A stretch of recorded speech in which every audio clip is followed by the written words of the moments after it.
What's up, everybody? Welcome back to PS This Is Awesome, a PlayStation podcast. This is episode number 420, Fred, on 420. How coincidental is that? Dude. Pretty fucking cool. All right, I mean, this is just one of those things. The universe throws you apples and you make lemonade. Or whatever the hell the saying is. It is really weird. That is like, that doesn't even necessarily... This could only... Horrible idiom, but yeah. It could only happen once in the history of this podcast. We're only going to have one episode 420. The chances of it being recorded on April 20th. The only thing I guess you could maybe say, like, if we got to episode 1420 and we recorded that on 420, but even still, that's not nope, saying. It ain't like this. This isn't intentional. And like one would argue, well, the odds are actually 1 in 365, but not really, because no, it's way more than that, because it's that times 420. What do you mean? Because you have the option to record a one given episode of the show, one out of 365, or it'd be like one in, out of whatever 52. It gets weird. Let's say we record it any given day of the week. You have and we could do double episodes some days. You have 1 in 365 chance of recording a single episode of the show on any day of the year. Now, you take that odds and you have to apply it to specifically episode 420, which it's a lot, man. I'm trying to figure out the odds. Who the fuck knows? Are you gonna chat GPT it and see what it says? Yeah, I'm gonna kill the environment for a second. So anyway, while Fred is maiming nature, I will get into the podcast shit. Obviously, PS This Is Awesome, episode 420, recorded on 420, Hitler's birthday, also marijuana holiday of the year, and we are a PlayStation podcast. We've been doing this for a long fucking time now. And we do this every week. We have a Patreon, patreon.com/PS This Is Awesome. We have the one and only $1 club, where it's literally $1 a month, and you get the podcast a couple days early, and you get a free die-cut vinyl sticker when you sign up, and a shout-out on the show, which is pretty neat. The stickers are very high quality. You can stick them on, like, I don't know, your mom's minivan, or like the back of your grandma's TV remote, or wherever the hell you like to put stickers. I know a lot of people like to put them on their laptop. I've never been the type of person that likes to do that. I find it kind of I don't find it offensive so much as it, like, I just spent however many hundreds or thousands of dollars on this computer. The last thing I want to do is like slap a sticker on it that is probably gonna like get all grody and peely and stuff like that eventually. So, but you do you with your free die cut vinyl sticker that comes with your subscription to the show. With that out of the way, I guess, Fred, I can ask you how you're doing, but I'm more interested in your results from ChatGPT. Tell me if it has an answer for us. It does. I don't like the answer. It's kind of in line with what I was saying. Here's ChatGPT's actual response verbatim, because this is, like Jake said, me maiming the environment.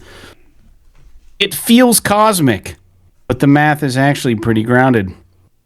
You've got two independent things lining up. Your episode number hitting 420 and the calendar date being April 20th.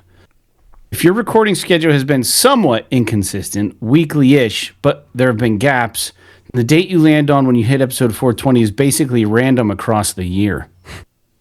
And then it says, so the question becomes, what are the odds that a random recording date lands on April 20th? There are 365 days in a year.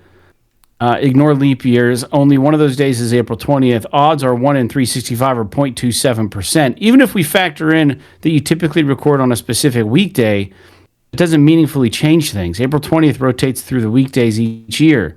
So over time, it still behaves like a random match. The fun part, it feels rare because 420 is culturally loaded number.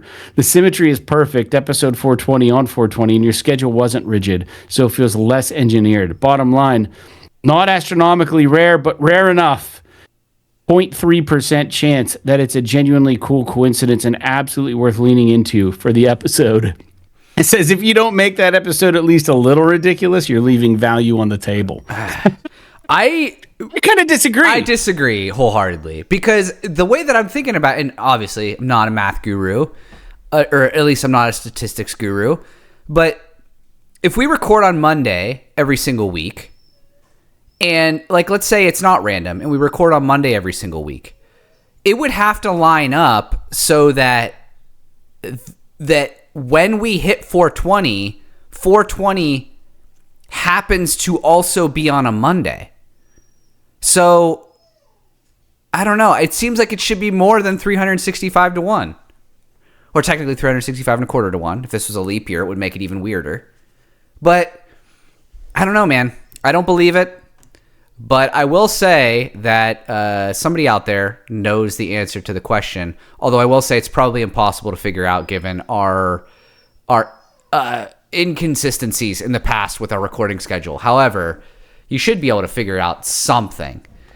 But with that out of the way, that very important matter, Fred, how are you doing this week? Because I got to say, and let me just get my little shit out of the way, and then I'll jump to you because it seems like you're still working on ChatGPT there. I was at work today, and you ever have those weird things, like these weird things happen where you just you'll walk into a door or something, and like it's completely accidental. So, but it doesn't mean you're clumsy. It's just like something weird happens. Yeah, for sure. I was opening a closet door today at work, and when I opened it, and I was still opening it as I started to walk through the door. And what happened was I opened it and it hit something on the floor and it bounced back.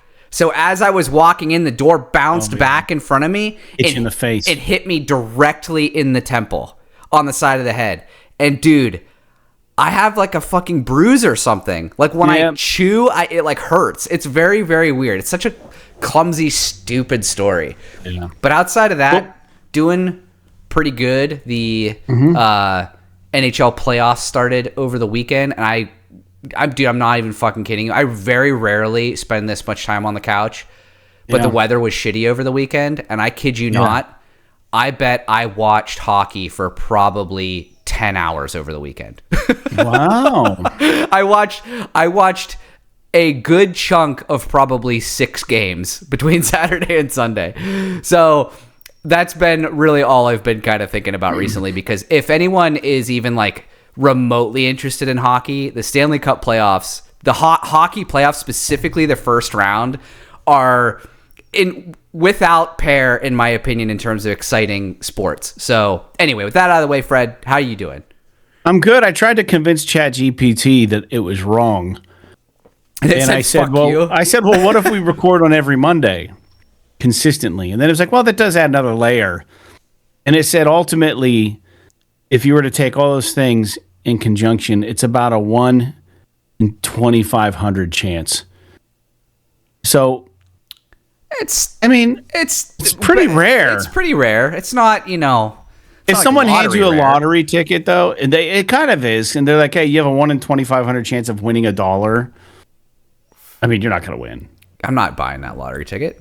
Fuck no. Never mind. But we did it. So we hit the lottery. We hit the weed lottery. So the other thing is, I'm doing all right. I got added to a show. The Menzingers came to town. They came to Erie. They played Centennial Hall. Sold out. There were great pictures of it. Troy went there. I didn't go. Big show for Erie to bring in a band like that. My buddy Matt put it together. Idle Star Productions. He reached out to me. I've got a big one to announce in November that one of my land's playing. I'm not going to talk about it right now. But I did get added to a show. I think it's June, man. I think it's coming right up. I'll tell you, this one's going to be cool. Yeah, June 2nd. It's Tuesday. But there's a dude named Chad Price. And Chad used to play in a punk band called All back in the day. And he also played in this really notable alt country band called Drag the River. who I'm really into. And John Snodgrass lives in Pittsburgh, I think. He and Chad Price. Chad lives in Arizona or something. I don't know where the hell he lives. He's on tour. It's Chad dude. And he's notable, dude. Like, he's done some cool shit. So it's just him and I playing on a Tuesday at Centennial Hall. And man, I'm really stoked to play this gig. The guy's got a lot of I don't know, a lot of lineage and a lot of really good music. And I'm happy to share a stage with him. So anybody wants to come out to that, who's a local listener of the show, June 2nd, Chad Price and I will be tearing up Centennial Hall, doing some acoustic shit together. That's going to be fun.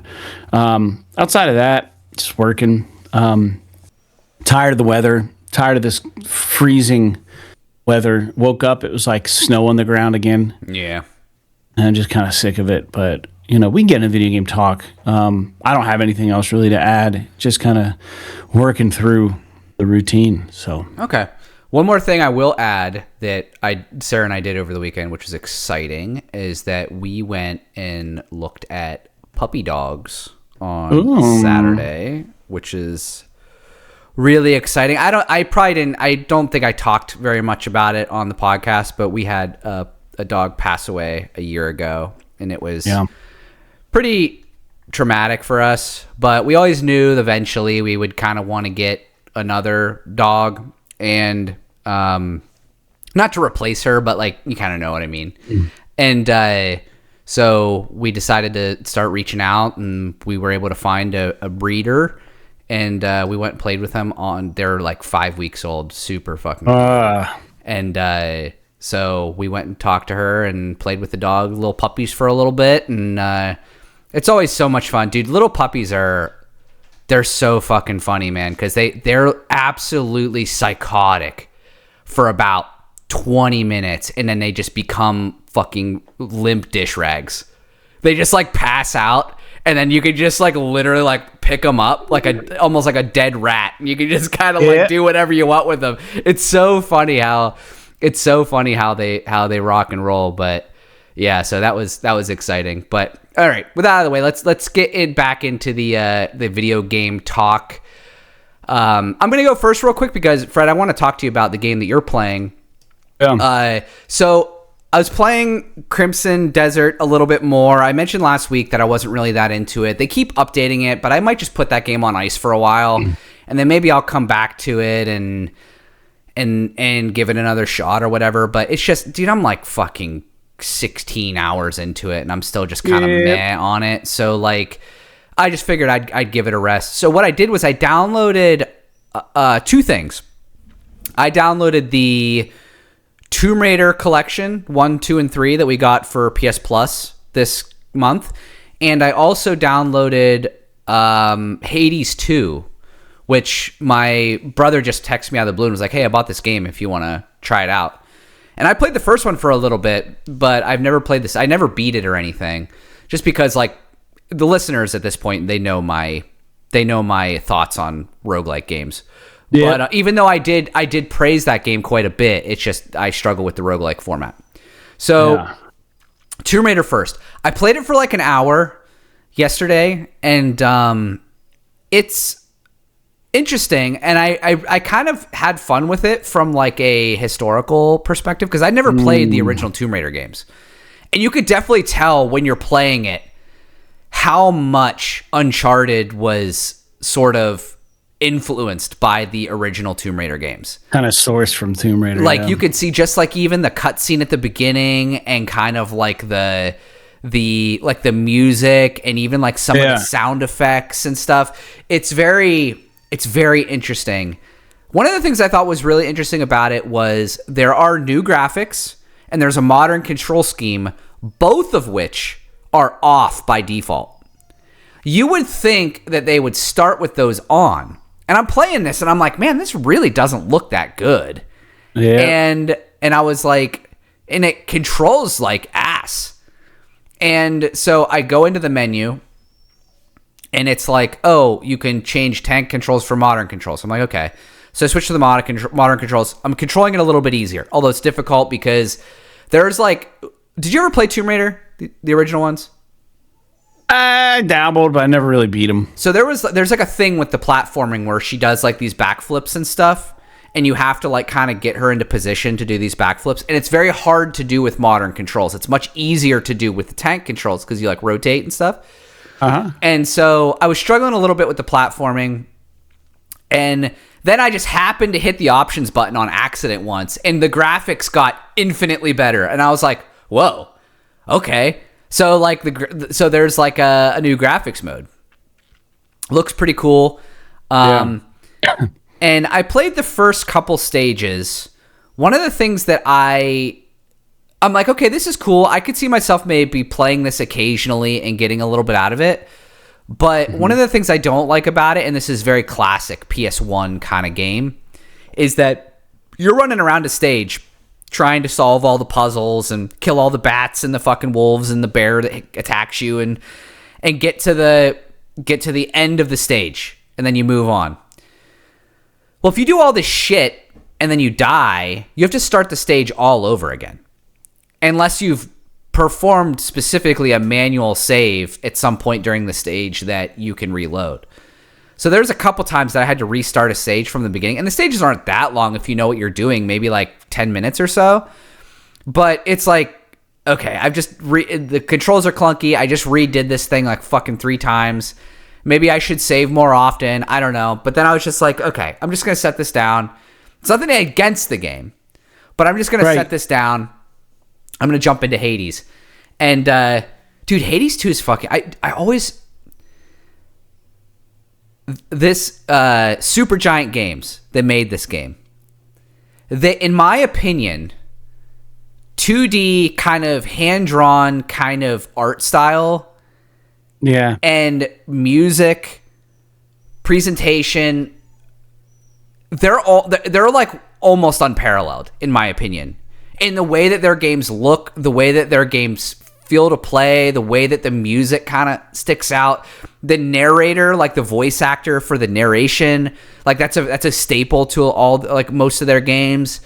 And I played the first Hades, but it's been a while, and I didn't really remember a whole lot about it. I don't know, I played it for maybe 4 or 5 hours. I didn't play it a whole lot, and I started playing this one, and man, it just like, it takes me back almost to like Transistor. Like, you played Transistor, right?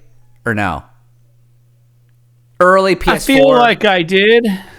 So Transistor or Bastion, like those 2 games in my opinion are fucking masterpieces. And I didn't play Pyre because it was kind of like a sports game, and I didn't really want that out of a Supergiant game.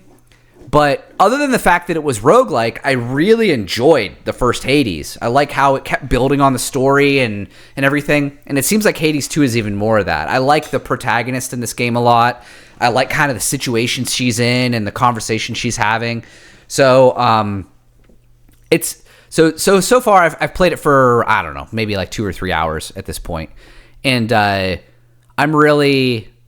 I just got through like the first boss, and I'm really kind of enjoying it. So that's where I'm at. But Fred, you're playing Yakuza Like a Dragon, and I am very curious about what you have to say about this, because it is a game that I've been interested in since the day it came out, and I've just never pulled the trigger on it because of the fact that I've always understood it to be a very long and arduous game, even though I've heard nothing but amazing things about it. So talk to me. What do you think about this game here?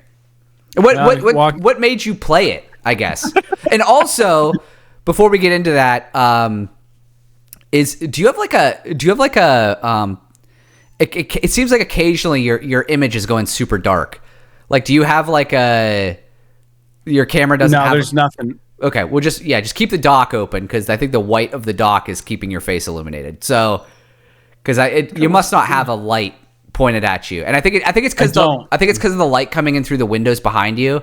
It's kind of trying to compensate, but don't worry about that. Tell me about Yakuza. Well,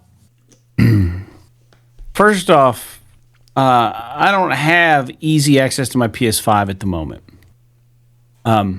So using the portal has been how I've been playing some games right now, remotely.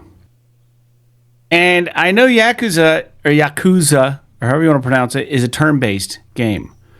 So I figure, what better way to take advantage of the portal? Because I was thinking, well, there's Clair Obscur, there's Yakuza, which is free, and I started Unicorn Overlord, but I saw that Yakuza was a PlayStation Plus freebie for us. This game came out in 2020, I believe. It's not really that old, technically. I mean, it's 6 years old, but in terms of video game, that's like not that old. And I was like, I'm going to see what this thing's all about, because there's so many of these games. And my brother actually played this game, and he told me he was playing it. And I was like, well, if it's good enough for Seth, then surely it'll be fine for me. So that's why I picked it, just because I wanted something different, but something I could also take on the road with me. I'm going to Williamsport here in about a week or 2 weeks probably. I'll be there for three and a half days away from my PlayStation. Right now, my living situation is kind of tenuous. Not really, but I just haven't moved everything out of the house that I'm trying to sell. So things are all kind of all over the place right now. So, well, and just so you know, just to briefly interrupt you, is that Clair Obscur would not be a good Portal game because there's all of this rhythm timing to the combat where you have to hit buttons when things happen, and I think it would frustrate the piss out of you to try and play that remotely. So I think you made a good choice with Yakuza. And yeah, I mean, I don't... Seth and I never talk personally about video games hardly or very often, but he is notoriously hard on games generally. So the fact that he likes it, I think, says a lot. Well, what's interesting to me was that he told me he was playing Yakuza, but he never really told me anything about his opinion of it. But he never said it sucked either. So I was like, well, it must be all right. So anyways, I'm playing it, and I will say the cutscenes, dude, the story. I didn't know this game was synonymous with being long-winded, but holy crap, man. Some of these scenes, I mean, most of these scenes are voice acted. There are interactions where, like, it does that thing where the character, you'll have a dialogue up that you can read, but the character still, like, makes, like, a noise that kind of matches what his opinion, like, if his attitude is like, yo, man, why are you doing that? And he says, hey, man, I don't think that's a really good idea. We really shouldn't be doing this, dude. Like, audibly, you'll hear, like, hey, wait a second. And then you read it, and it's like, hey, man, I don't think we should really be doing this right now. But, you know what I mean? You have to read the dialogue, but he'll still voice his emotion. So you have a lot of that going on, but you also, what you have more of are full-fledged cutscenes, which aren't really highly detailed or anything, but there's so much story to this game that I'm finding myself enjoying the story, even though it's ridiculous. The story is ridiculous, and I understand now why people say, like, the humor is just, like, very, very on the nose. Like, I don't know if this game is it a Japanese game? It probably is. Just as a brief, and I guess I'm reading now, this is the 8th mainline installment of the Yakuza series. This is the first, though, that's a turn-based RPG of the series. Yeah. So what's interesting about this is that I don't know any of these characters. They give you a little bit of development of this main character that you play as, and everybody's familiar with the Yakuza. They're a notorious gang in Japan, and they have different families, much like the mafia. You know what I mean? Different families come together, they do the thing, but your guy is part of one of the families that make up the Yakuza that, like, isn't really respected, but they have a lot of honor. So they kind of get picked on a little bit. They're not really thought of as being heavy hitters in the Yakuza family, but your character is very serious in his role. Like, he's overly serious. Minor spoiler: he takes a hit for his family. He takes a criminal rap that he didn't earn to keep somebody important from going to jail, and he puts like 15 years in. And he comes out, and he finds out that, like, this is like the base of the story. He finds out that like the family that he dedicated his entire life to is now dissolved, and like it was all for nothing. And he's like, he starts, he has no home, he has no one to lean on, his gang's no longer feared, they're rolled by other people, nobody respects him. So he did all this time literally for nothing. And there's like an undercover cop that's like, hey man, I think maybe you can help me. And he's still trying to be loyal to the clan that doesn't exist. And like he forms like an alliance with these really weird people. You're living in like my story right now. I'm living in like this essentially like a sanctuary outdoor city in Japan with all these losers and homeless people. And like he ends up like, dude, it's minor. Dude, I'm like maybe 6 hours in. It's like a 105-hour game or something.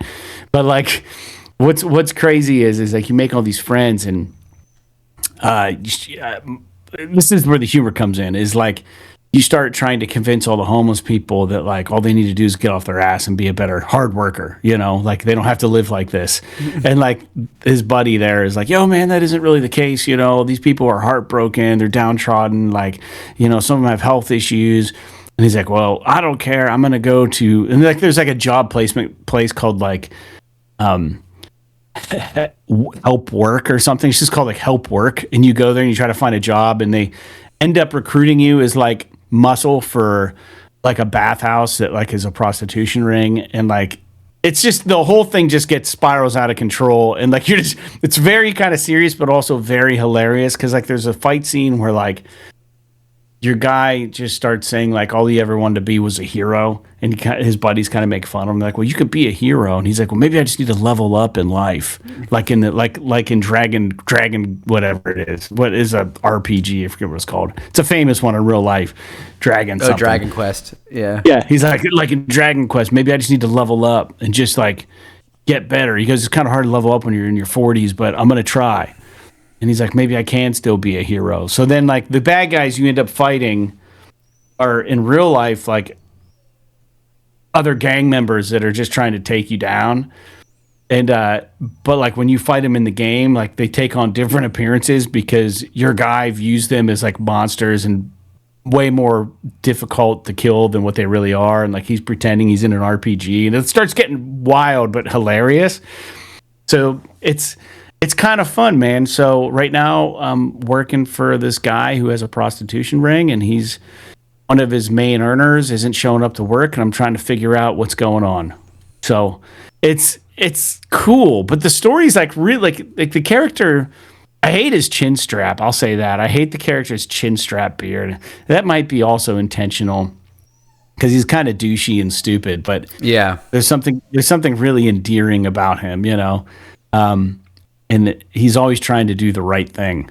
And like, he's this mixed up dude. He's just trying to find his way through life. It's a fun game, dude, but it's very long. The cutscenes are super, super long. I looked up the time to beat, and it's like 42 hours up to 105 hours. Yeah. And I'm just like, I don't even know how far I'm going to get into it, but I am enjoying it. I've been playing it in the mornings, you know, 40 minutes here, an hour there, and working through the story. But I'm very early on, I believe. I think my game completion's like 9% or something. So what I've told the listeners and you is very the tip of the iceberg.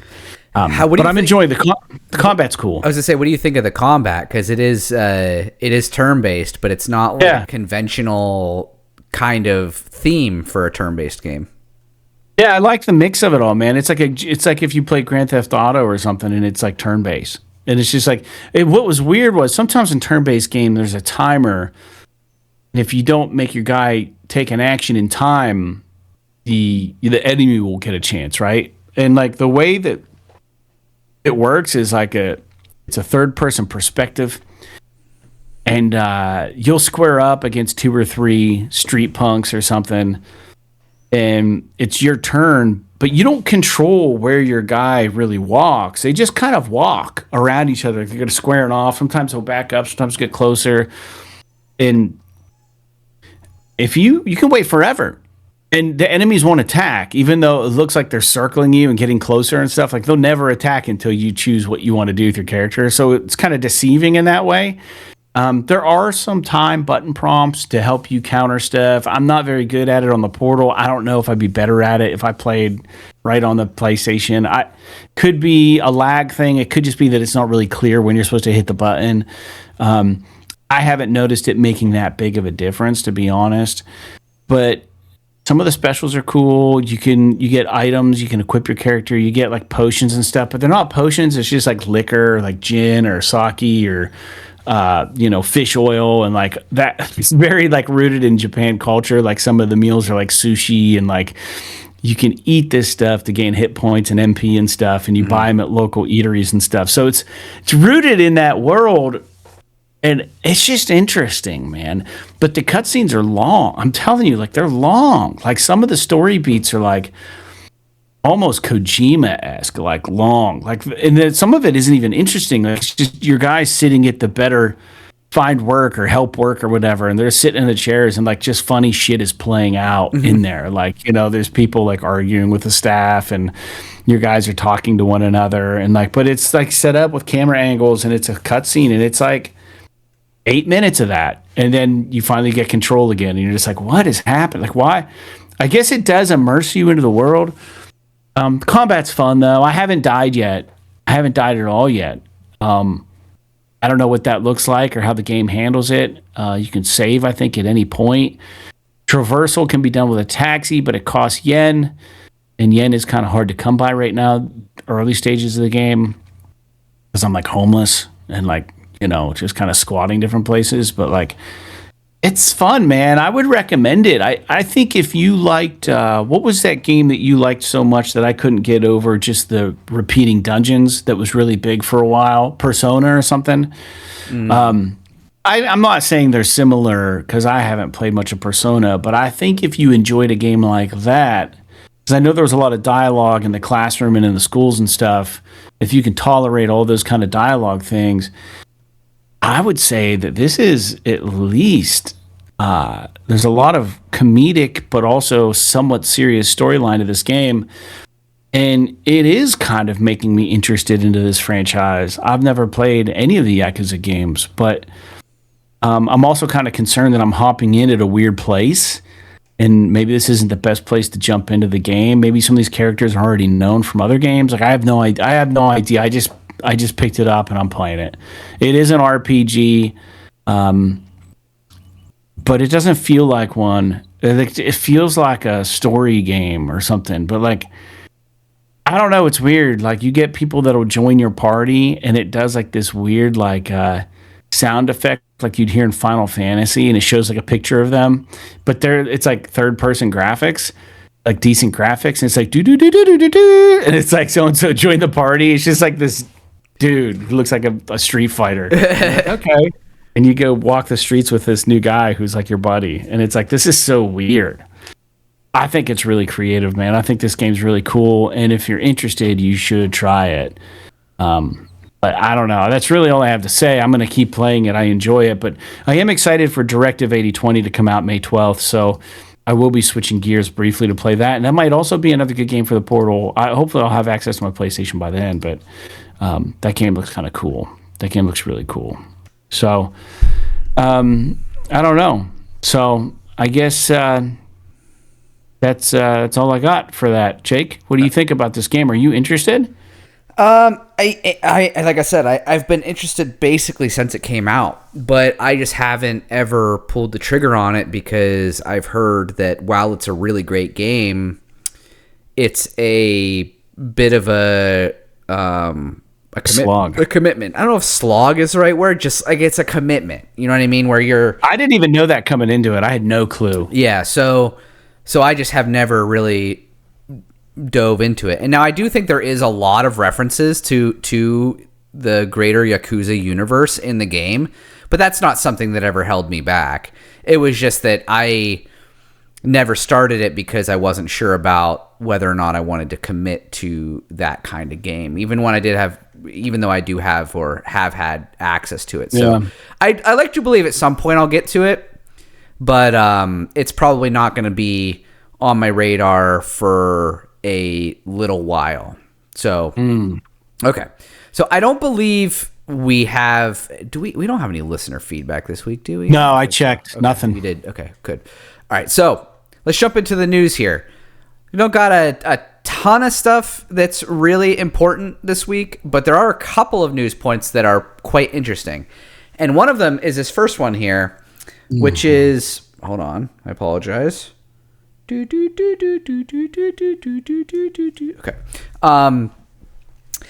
Apparently, Sony is going to start requiring age verification on the PSN.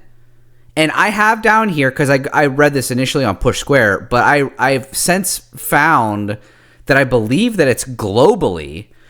They're going to start requiring age verification on PlayStation for communication features such as voice chat and messages. And I think I have an additional news point. Oh, I did. I guess I got rid of it.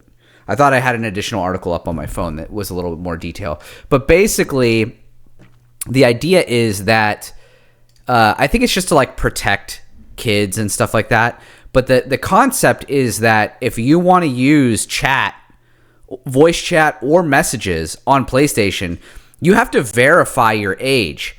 And one of the things that they show, so this is just, I'm just reading from the Push Square article, so take it as you will. But it says the message include. Okay, so it says.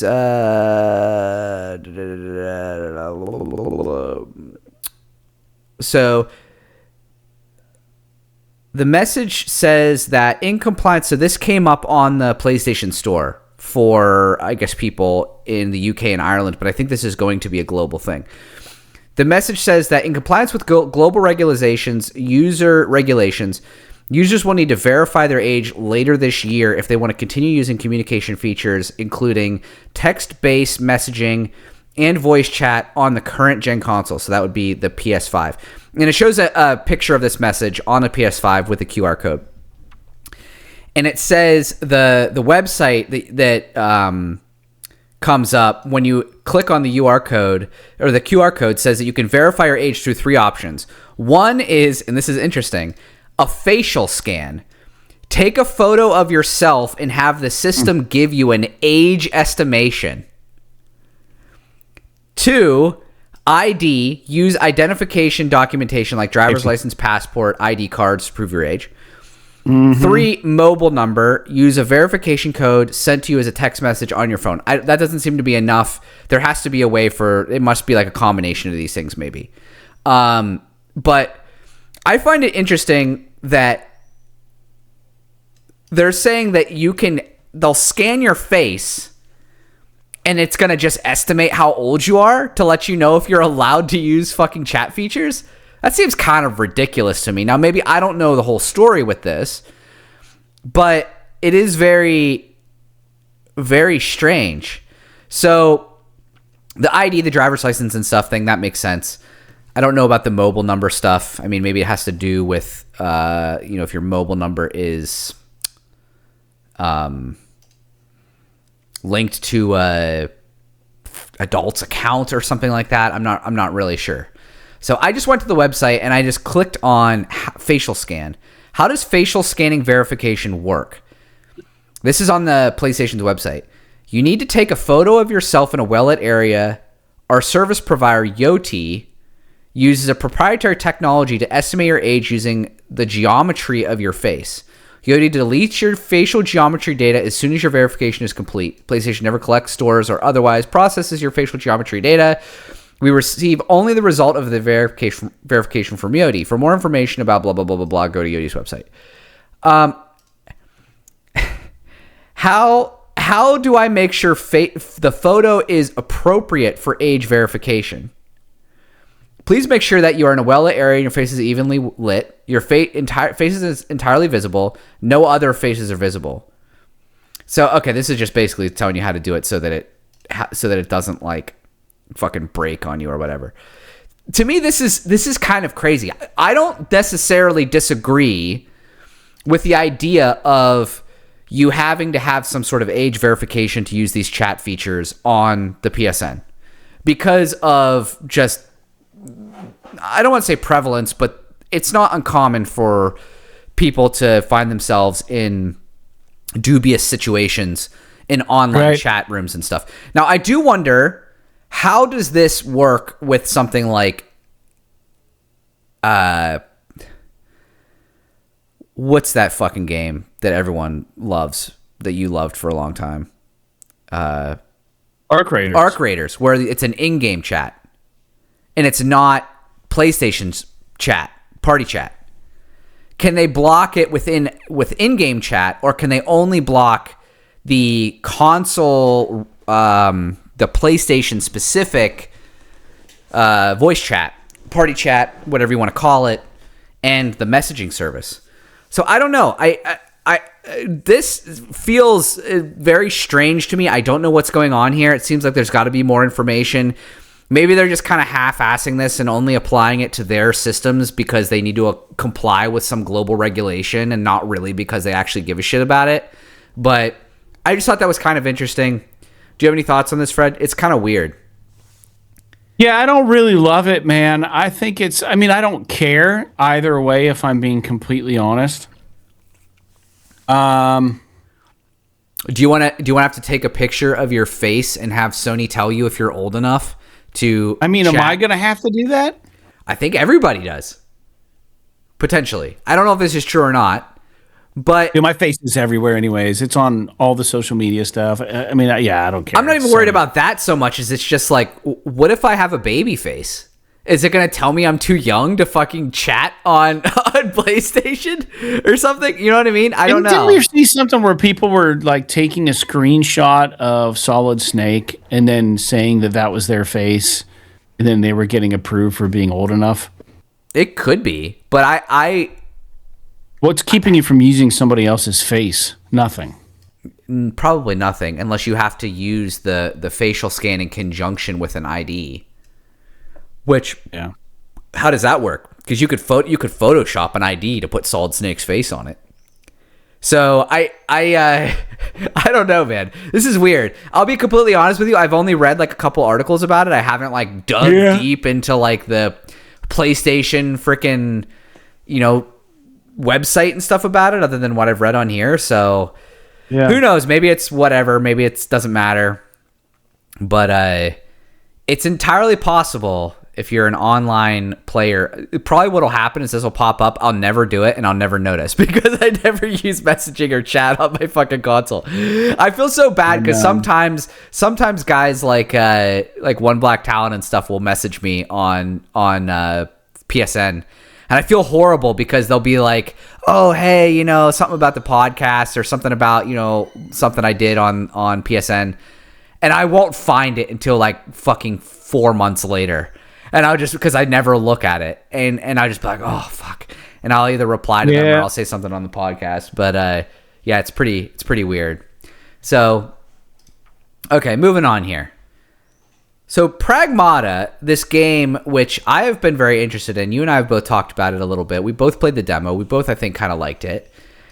It came out on Friday, which was 3 days ago, and apparently, it has already sold over 1 million copies, which for a game like this is actually quite a bit. And I think it was actually 1 million copies in 2 days, not 3 days. So people seem to really like it. I know it's reviewing really well. I know a lot of people are enjoying the fact that it seems like a relatively contained linear experience that allow people to kind of, it respects people's time and has a little bit of that PS3 kind of energy to it, where it's just, you're kind of doing your business and you're moving on. And I gotta be honest. I'm really interested in this game, and I've been kind of, obviously I'm playing Hades right now, but I was him-hawing about maybe playing this because I was gonna basically play Hades until Sorrows comes out and then play Sorrows. But then I was like, well, maybe I should just play Pragmata instead. But I don't know. I mean, I have to imagine I'm gonna get to this game at some point, but I don't have it right now. And I think it's pretty cool that it's reviewing really well. I think Push Square gave it an 8. I think some other places gave it even higher score than that.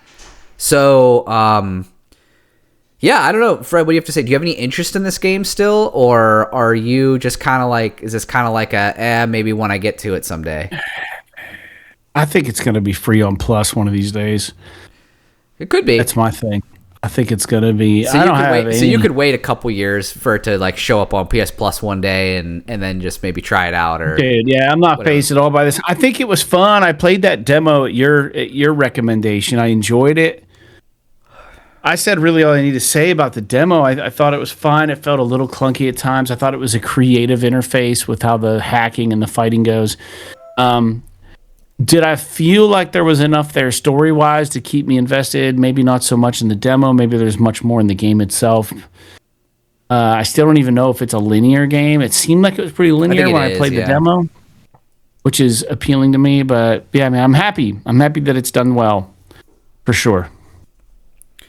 All right. So we can move on from that.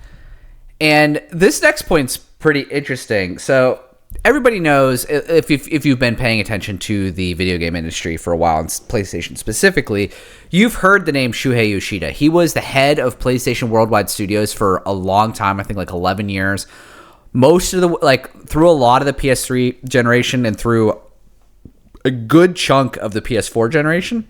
I would say, honestly, probably most of it. And before he got, some would say, he moved to an indie development role with Sony to like bring in indie studios and indie games to try to build those relationships. It always felt like kind of a weird sort of transition for him because he's the head of like the biggest video game studios in the world, and then he gets kind of like, now he's going and checking out indie games that are not very big, that don't make a lot of money. So it always felt like maybe a bit of a demotion for him. And now it seems like maybe that has been all but confirmed. He did a speaking engagement at the Alt Games Festival in Australia, and he made some comments which I thought were pretty interesting, and I'll just read a couple of them to you here. He was talking about how he moved on from his role, and he said, so I'll just read the few quotes that I'm on the This Week in Games kind of blog site, and they're the ones that kind of outlined a lot of this. But I'll just read some of the quotes that we had in here. He said, quote, "I helped Santa Monica to make God of War, Naughty Dog to make Uncharted and The Last of Us, and Sucker Punch to make the beautiful Ghost of Tsushima." He said, describing his work in the 2000s. "Ghost of Tsushima was one of the last games I worked on as president of Worldwide Studios. But in 2019, after 11 years leading the first-party development, I was fired from the role. Jim Ryan wanted to remove me from first-party because I didn't listen to him." And, you know, this is contextual. He said jovially, prompting laughter from the audience. He asked to do some ridiculous things, and I said no. So that in its own, you know, kind of makes it sound like he basically was just like, yeah, I didn't want to do some of the stuff that Jim Ryan wanted to do, and so he removed me so that he could bring in a guy.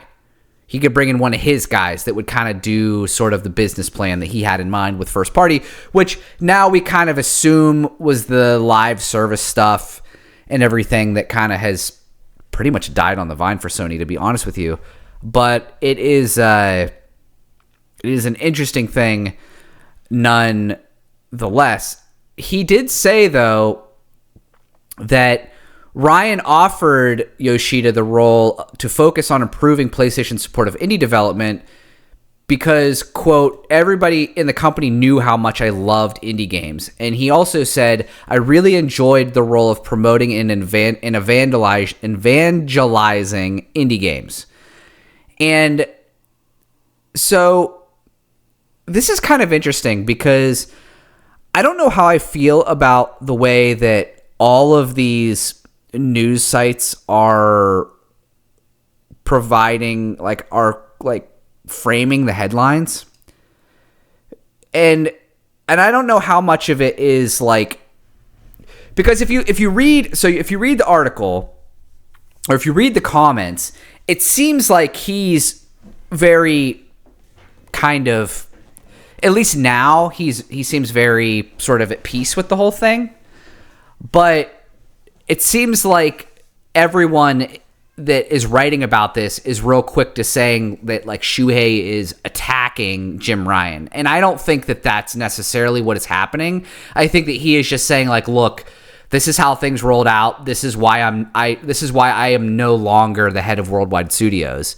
And so I don't know. I mean, obviously it's obvious that they made a mistake getting rid of him, but you know, because a lot of the big AAA games that we've gotten since then, even those games were greenlit under Shuhei, even if he didn't see them to completion. So it's a very interesting kind of thing here.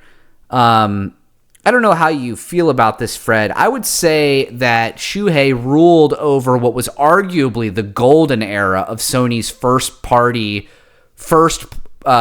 single player gaming experiences. He kind of created what people consider the archetypical, or not archetypical, that's not the right word, but like the trademark Sony first party exclusive. So and then he got kicked out for what seems to be a big pile of steam and poo-poo with everything that we've gotten under Mr. God, what the hell's his name?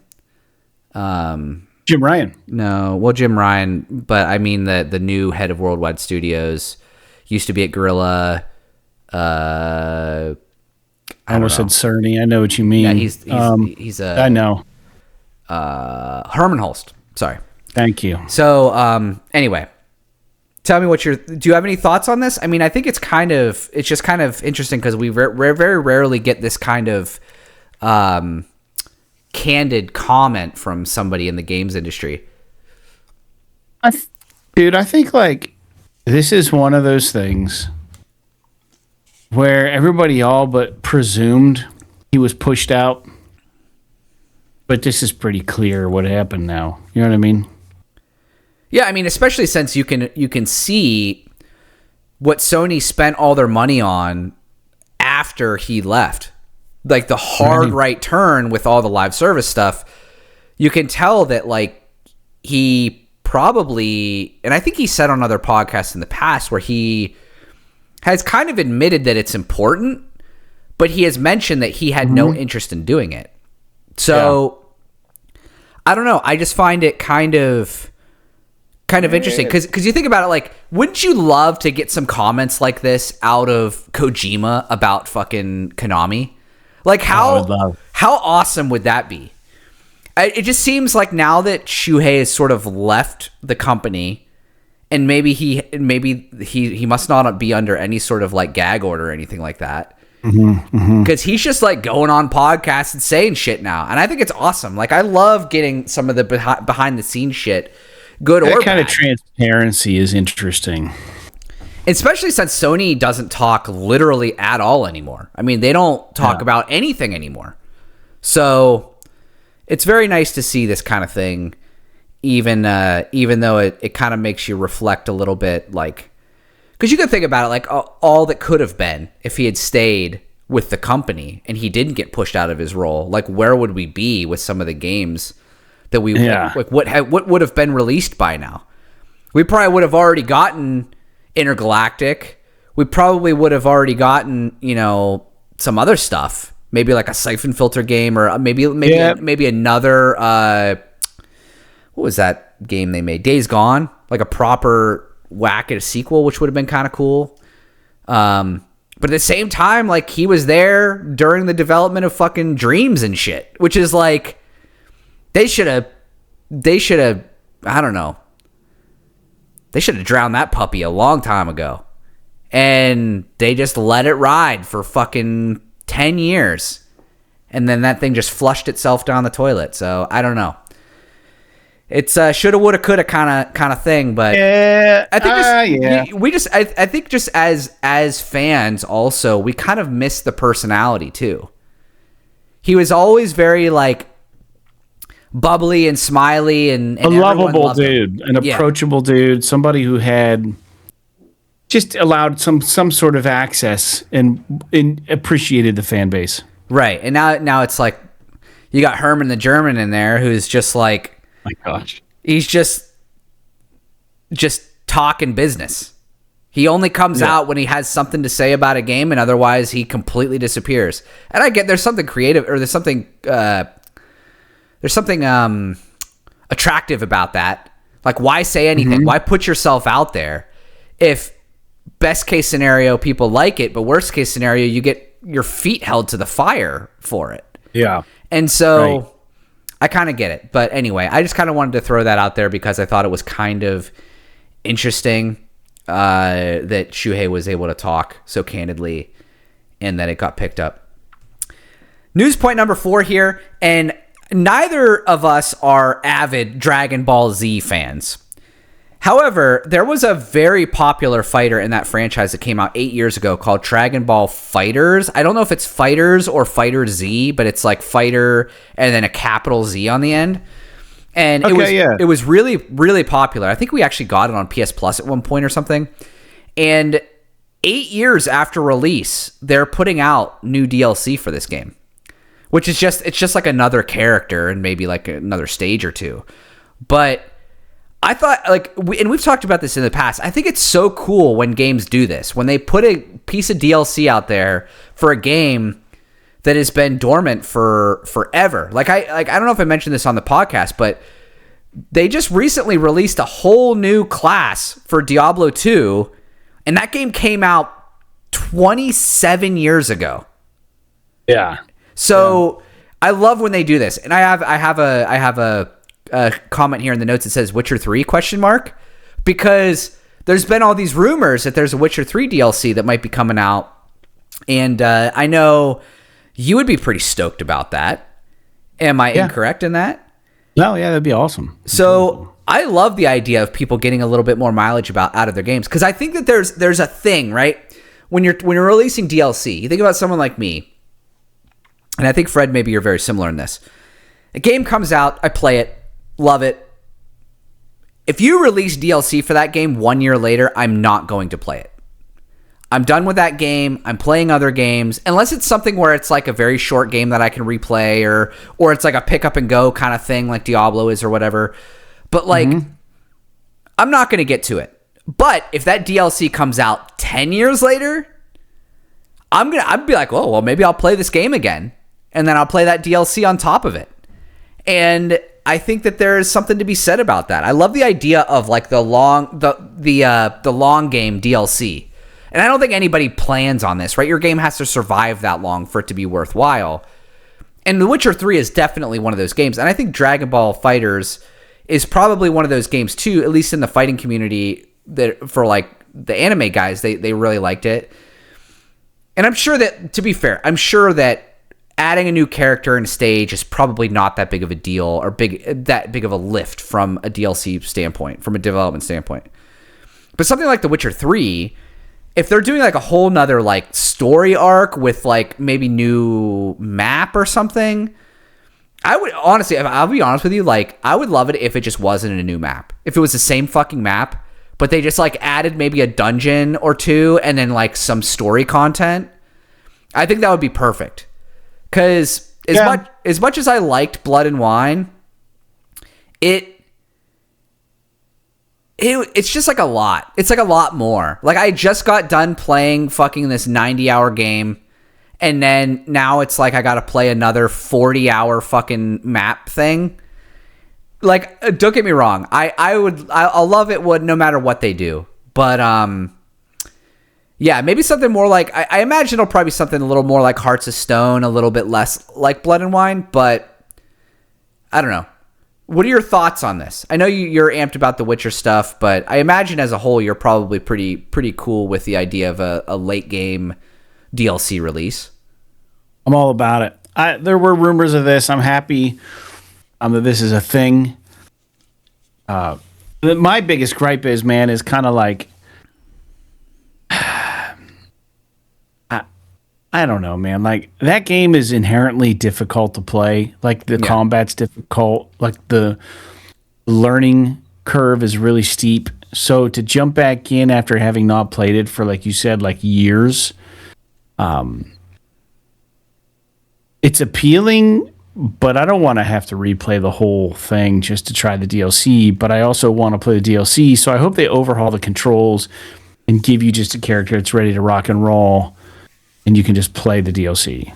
Yeah, that would be pretty cool. I don't remember, because I played Blood and Wine and Hearts of Stone late because I got them on sale for like...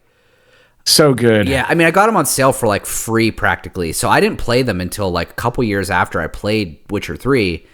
And I think I had to fuck around for a bit before I got into it.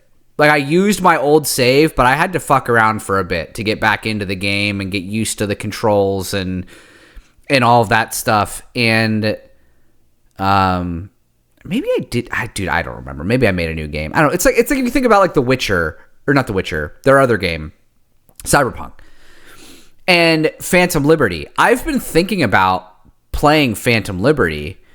And actually, it was something that I was going to play. I was thinking about playing before I picked up Crimson Desert. But then I was reading about it, and it's like, if you really want the most out of Phantom Liberty, you should wait until later in the game to start playing it. And I'm just like, bro, I don't want to fucking... It's not a small game, my dude.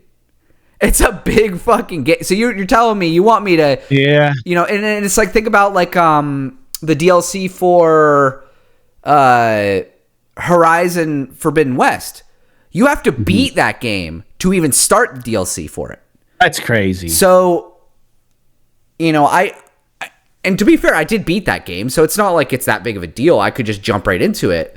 But what I love is I would love for me to be able to essentially get through like the main tutorial part of the game. So like The Witcher 3, for example, there's that first area before you get to the main big map. You know what I'm talking about?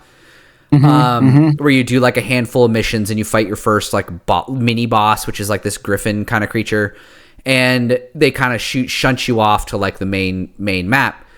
After that point, I should be able to do the DLC and not be penalized for doing it early.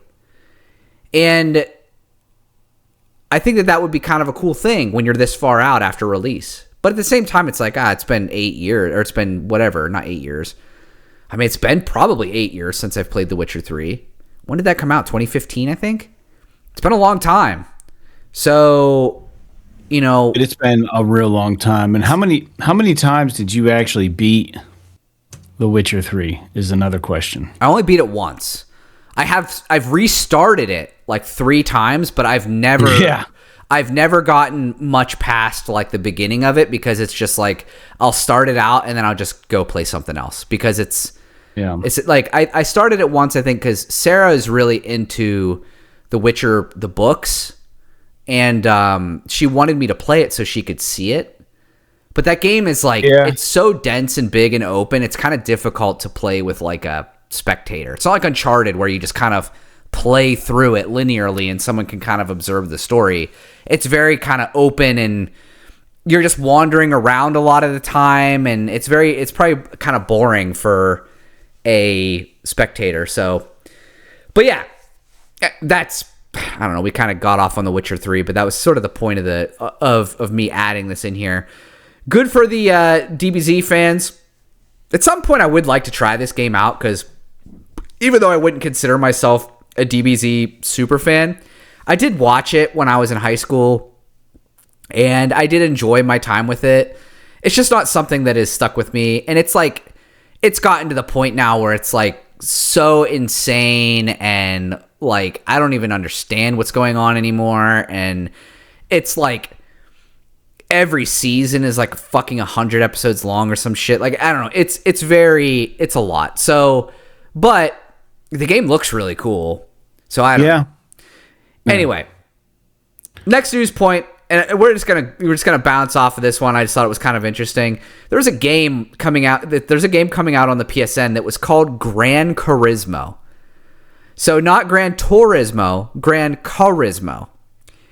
And apparently, and of course, it's like this game was on the PSN like for like it had like an item on PSN for, I don't know if it had for pre-purchase, but it had like a maybe coming soon or something out there. And it's like nobody fucking flagged this thing. Well, apparently now Sony has fixed the problem, because on PSN the game has now been, the name has been changed to Gran Carismo. Which is about as generic as this fucking video game looks. It looks like a cash grab so bad. I mean, like when you look at it, it's like they obviously made some cars that look like real cars and stuff like that. So I don't want to write it off too harshly. Like maybe it's a young development team or something, but it's so obvious that they were trying to steal. Market from Gran Turismo, from idiots. Oh yeah, dude, Turismo. Yeah. And I was looking at the Push Square article for this, and they showed a couple other games beside it. I think that one of the other ones was like Gran Car Racing or something. No, that's the one we're talking about. It was called like Grand. What the fuck is it called? Let me just click on this real quick. Grand Rush is another one. And if you look at the logo for Grand Rush Car Highway Racing, this has also been announced. The logo beside Grand Rush is eerily similar to the Gran Turismo logo. It is not identical. Obviously, it's kind of hard for you to trademark like a swoop with like a vertical dash that kind of looks like a G, but it, you know, if you kind of blocked out the if you imagine, you squint your eyes and you turn Rush into Turismo, you could see it. And so this reminds me a lot of, this is like the new age version of, one of the things that this reminds me of that I always find that's absolutely fascinating. Oh, like just as nefarious, but so a while ago, people in the United States might remember that it became illegal to advertise cigarettes. Remember when we were younger, Fred, you used to have like billboards for Marlboro and fucking Camel, you can't do that. Smoking Joe Camel and all this shit.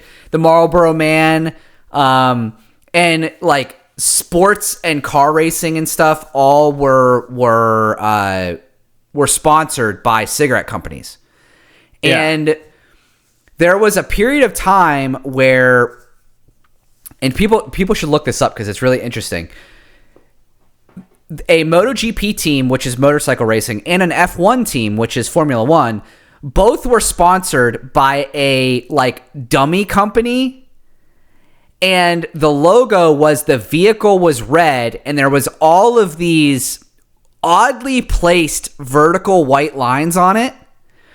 And what they did was they did that so that they figured out that when the vehicle was flying past you at speed, those vertical lines blended together and looked like the Marlboro logo.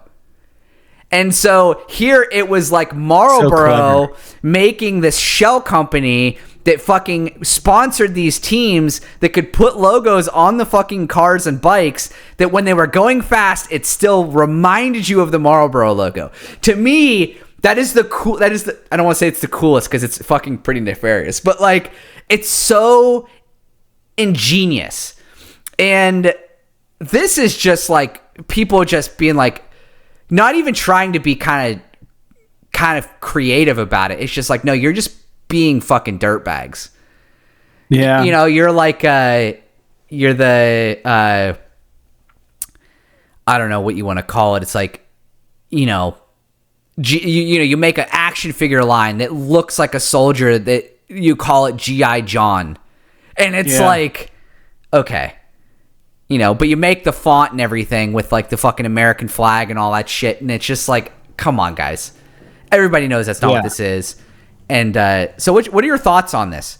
Especially given that, you know, your recent battle, not that these are AI games, but they might be, your recent battle with AI with your band. I mean, this is like people doing this shit where they're not even doing the work themselves. I mean, yeah, they have to make a semblance of a fucking video game to sell, but they're literally trying to rip people off. That's the point of them choosing that name. It's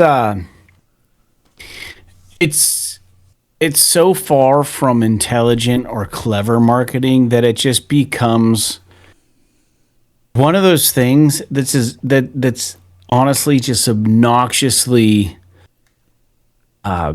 disrespectful. You know what I mean? It's just disrespectful. I understand why they do this because maybe they get a click or two and they get a couple purchases by mistake. But there's nothing altruistic or morally grounded in doing this kind of business. It just bothers me. I don't know. That's all I have to say about it. It just really irritates me. Yeah, it is. It is very annoying. It's like you could just, dude. It's like, have you ever seen anybody? It's like watching somebody cheat at a game and like try to take credit for being good at it, or you know what I mean? It's like I can see what you're doing. Like you have no respect for yourself, or you know what I mean? Like it's just, or the business, or for the game itself, or for whatever it is that you're. I don't know. I understand bending the rules a little bit to be in your favor, to get a couple extra, get some more attention. Like I would classify what I'm trying to describe as like things that are acceptable are changing your release date when you know like Grand Theft Auto 6 is coming out. You know what I mean? Yeah. Like bending the rules, navigating an already difficult market to better increase your chance of doing well and turning good numbers. But at the same time, man, you think about it, something like this is just so flagrant and obvious that it just is disgusting. Like that kind of, I don't know, dude. It just doesn't sit right with me. It would be one thing if it was like this wouldn't bother me if it was like parody, but it's not. It's like they're just trying to steal the market. And yeah. I think that it's not that I'm, necessarily going to bat for I love Gran Turismo, but not that I'm going to bat for them because they don't need my help to make money. But like, I just hate it when, like, if I made a product and another company like did this to me, like I'd be really upset about it. And, so it really is unfortunate. Okay. Yeah. Moving on. So, according to Insider Gaming, it appears that Fair Games is still alive. We've been wondering about this game for a while, and is apparently now leaning towards the free-to-play model. There's supposedly some private testing going on. I think it was maybe this past weekend, and they're testing a mode called Cargo Heist, which basically sounds like an extraction shooter. So this is what Cargo Heist is. This is the apparently some documentation was leaked, and this is what they said. It says break in, find a vault code to gain access to the safe, collect cash, upgrade your skill set, and make your play. Drill. The vault is breached. Be the team to grab the cargo or set up your strategy to intercept it. Extract. The cargo must be brought to an extraction site. Use the extraction device to call your ride home. If your team fails to extract the cargo, use another exit to get away. Sorry. I don't know why getaway's fucking capitalized there. That's weird. But so, dude, this game has got to be like fucking DOA, right? I mean, why? Like, it seems like now they're just trend chasing with this freaking extraction mode. Like, I'm being 100% serious when I say I hope that this game succeeds and does well, because I don't like to see these games kind of fail and die on the vine. But, like, how are they still spending money on this? I really don't know what the hell is going on here. And now that it's going to be free to play and they're gonna live and die based on microtransactions, I mean, they better make a game that people like to play. Otherwise, no one's going to fucking pay anything for, skins and shit. So, what are your thoughts on this, Fred? Are you ready to play Fair Games Cargo Heist when it comes out? Since you're the extraction shooter aficionado of the podcast? Dude, I'm going to be straight up with listeners. I haven't played the new map in Arc Raiders yet, and I was like head over heels for that game. I haven't even played the new map. Well, you put your time in. You played 150 hours that fucking game or something, so... a lot of time into that game. But yeah, I just don't have interest in fair games at all. I mean, if I'm not going back to Arc Raiders, I'm definitely not interested in fair games. I'll tell you that. I guess the only thing that could kind of maybe draw you in just to give it a shot is that if it's free, I mean, it doesn't hurt to like pick it up and be like, oh, well, this is kind of fun, you know? But I don't know. I mean, this just strikes me as it's interesting that we're getting some news about it. And I am curious to see. I am glad to see that they're doing a lot of play testing and trying to make it good.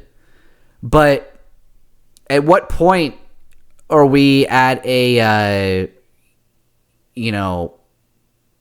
shit or get off the pot kind of moment with this game?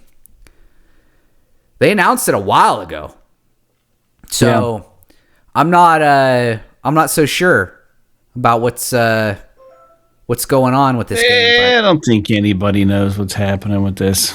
But I guess we'll have to wait and see. Next state of play, it'll be front and center. Well, it's gonna come and go, dude. Nothing there. All right, we got 3 left. Yeah, a couple more quick news points here. One I want to spend a little bit of time on, but the other two are pretty quick. Dude, a new trailer came out for the Street Fighter movie. Have you watched this? No. It looks fucking ridiculous. It's either going to be hilarious or it's going to be awful to watch. And I do worry a bit about some of the CG that they're using in it. But otherwise, it seems like it might be kind of fun in like a sort of campy, sort of ridiculous kind of way. And so I don't know. I don't know if I'm like, that interested in watching it, but I did watch it and I thought like this is I'm entertained by this trailer, but I am curious as to whether or not the movie is actually going to be cringy or be fun. So, do you have any interest in the Street Fighter movie? No, I don't. I remember them coming out recently at that one showing, and they were like ripping on another movie or something. I can't remember what the context was. The actors came out, and it was unscripted. It was Video Game Awards, I think, and they were kind of being rude or whatever. I don't know what movie they were referencing. Mortal Kombat or something. They were like ripping on Mortal Kombat or Maybe. I don't know, but maybe that's all part of the camp here. Maybe it was all in good fun, and they're just trying to encapsulate the mood of this Street Fighter movie. It doesn't look serious to me at all from what I've seen, but yeah, I don't think it doesn't make me want to watch it anymore. I mean, at this point, let's have Quentin Tarantino direct it and really get crazy with it. Yeah, I hope it's just entertaining. Like, I don't even care if it's good. I just want it to be like fun to watch. It's kind of like the Uncharted movie. Like, it's not really a good movie, but it's entertaining. I enjoyed my time with it. I appreciated the references and everything. So yeah, we'll have to see. We'll have to see how that plays out. Okay. Just real quick here, I wanted to kind of make a note that Crimson Desert has sold 5 million copies in less than a month, which is fucking insane considering what this game is. And I see this game constantly on my like social media feeds and stuff of like people playing it. So people seem to really like it. I find it pretty boring, but there are some redeeming factors about it, like I've mentioned ad nauseum before with like the combat and stuff. It's just I find it difficult to play, so I had like in terms of it being clunky and stuff. So I find it interesting that it has garnered so much popularity, but kudos to them. Hopefully that means that they'll have the money to be able to kind of go out there and polish it up real good, so the next time I actually go back to it and want to play it, it's like kind of revamped or whatever, and I'll enjoy it a lot more. But for now, putting that bad boy on the shelf. Okay, Fred, before we jump into new releases here, I want to talk about Metro 2039, which has been announced. And it was announced at an Xbox First Look event, but I don't remember if they put this in the trailer or if they've announced this anywhere or not. But you have to imagine this is for sure coming to PlayStation. So I don't know why we would think otherwise, because all the other Metro games have come to PlayStation. This is the 4th game in the Metro series, following Metro 2033, Metro Last Light, Metro Exodus, and now Metro 2039. We talked about this a little bit last week, that there was a rumor that it was going to be announced. Let's not forget the Metro for VR that we got. Oh, dude, I fucking forgot about that game. Wow, I should. It was awesome. I loved it. I've been thinking about, like, every now and again I look at my VR headset and I'm like, I need something to play. Maybe I should try that. What it's called? Metro. I don't know, something the darkest dark. I don't know. The Long Dark. No, that's a different game. Yeah. So anyway, Metro 2039 is apparently about a new character. So not what was that guy's name? Artyom. Yeah, it's not about him. It's about a new dude in this, like, sort of Third Reich kind of regime has taken over, and everybody kind of lives under an iron rule, and he is forced back into the metro tunnels to do some stuff down there. I don't really know. Mm-hmm. The trailer, the announcement is basically just a cinematic trailer with a bunch of commentary from some of the developers, and then a very, very brief kind of questionable gameplay snippet where it's like some of it is probably like PC gameplay, but a lot of it is cinematic. And I gotta say, I watched the trailer at first without the developer commentary part. I just watched the trailer part, and I was just like, I didn't take anything out of it because I was just like, okay, it's just a cinematic trailer. It's in the fucking Metro universe, and sorry, my dog's whining. And so I didn't really. I'm like, okay, no gameplay, no hype kind of thing. Like, what am I really looking at here? I want to see what Metro really looks like. But then I watched the long play where it's like the actual thing from the Xbox event where it has the developers, 4A Games, talking about it, and they're talking about how a good chunk of their development team is still in Ukraine, and a lot of them are in Malta now, but a lot of them are still in Ukraine, and the entirety of their their thought process when making this game is completely framed by the fact that they're being invaded by Russia. And everything that has been surrounding their lives since that happens. And you can kind of see that with the themes of the game in terms of like there being this sort of like dictatorship sort of ruling over the land or whatever. But some of the stuff they were saying, the developers were saying, pretty powerful in terms of like their influences when developing this game. And even though we didn't get a very deep look at the game, just their comments on their thoughts, their mind, their headspace when they're developing it has me really, beyond it being a Metro game, has me very interested in what they're coming out with. And I think it maybe it's coming out next year, I want to say. And this winter actually. So it could be, we should maybe even by Game Awards probably we'll see a gameplay reveal, and then maybe early next year we'll get it. And dude, I super stoked. As long as it's not like real insane open world shit, like I don't want to say Exodus was insane open world, but there's something with that game that lost me. If they're pushing new guy back, you know, the new guy's going back into the fucking Metro, and we're doing it again, just like the 2033, just like Last Light, where you're navigating the Metro, and maybe you got some above ground stuff, but it's very linear. I'm all about it. So, Fred, I know you were excited about this. Tell me your thoughts. Dude, I'm a Metro fan through and through, and I was made to be one because you recommended the game to me initially. And like you, Exodus didn't fall on me. Just to double back real quick to the beginning of this conversation, it's Metro Awakening is the VR version. Right, yep. But I will say I've played all of them. I've beaten all of them. And there's just something about Metro, dude. It's so good. And it sounds like they're going to reclaim the pieces that they conceded with Exodus here. I think this game is going to be more linear.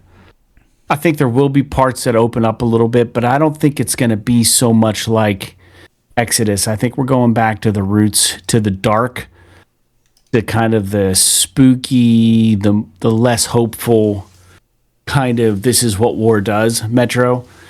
And for whatever reason, I like the gloom and doom, man. I love it. And no one does it like 4A games in Metro, dude. Like, there's just something about their world building.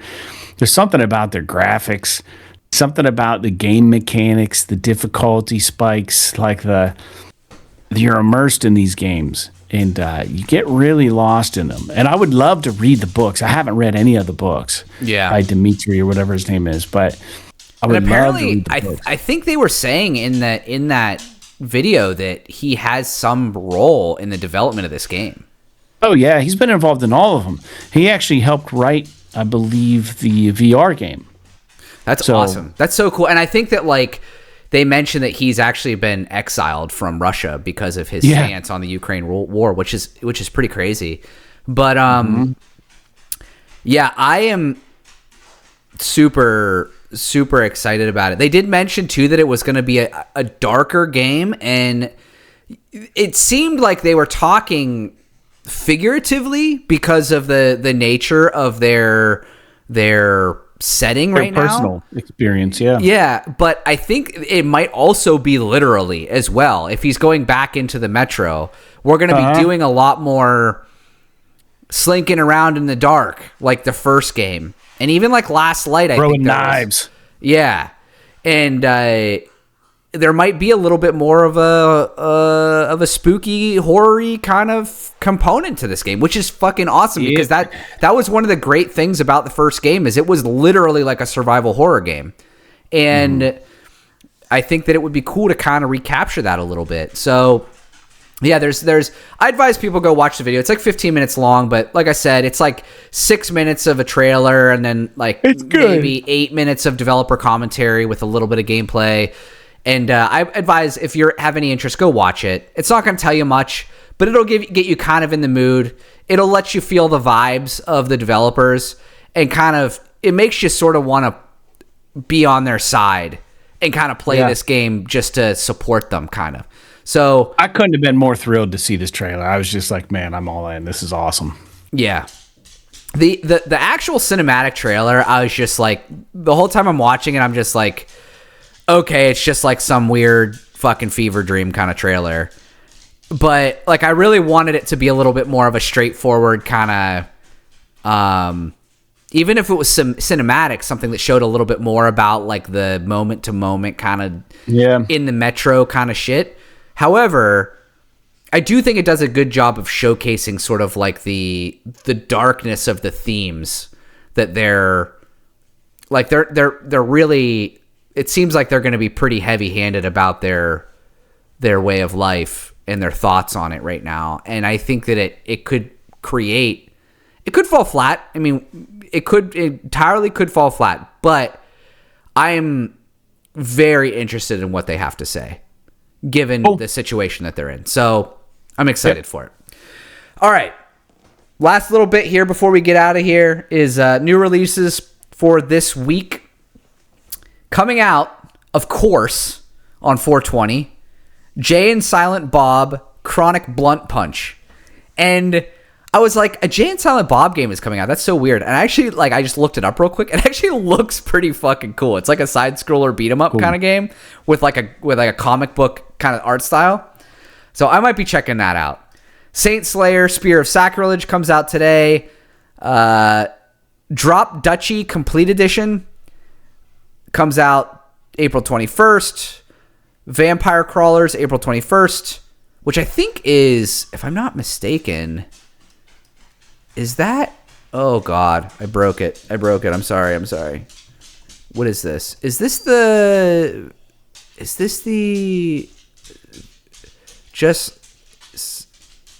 Oh, it's not. I thought maybe it was a sequel to Vampire Survivors, but it's not. Dark Hours, April 22nd. Gloomy, April 22nd. Yep. Gloomy seems quite suggestive, but I don't think that it is. Tides of Tomorrow, April 22nd. Casual Loop, April 23rd. Dragon is Dead, April 23rd. Game, The Strongest Job is apparently not a hero or a sage, but an appraiser, parentheses, provisional, close parentheses, exclamation point, dungeon and mystery girl. You heard all of that correctly. April 23rd. Kiln, April 23rd. Kingdom's Return, Time Eating Fruit and the Ancient Monster, April 23rd. Sudden Strike 5, April 23rd. Little Nightmares VR, Altered Echoes. I don't know anything about that. Pretty interesting. Never heard of it. PSVR 2, April 24th. Traysia, Traysia, April 24th. And that's it. So the Little Nightmares game is a Bandai Namco, so that's interesting. it's probably, I mean, I think they own the IP, so it's probably pretty Weird. cool. No advertisement at all about this game. So, and I just realized that I did not update the tagline at the end. So I'm going to do this on the fly. Oh. Let's see here. Well, Jake's doing that. I'll just say thanks for being here today on 420 with us, everybody. You're probably listening to this on 423. 422 maybe, even.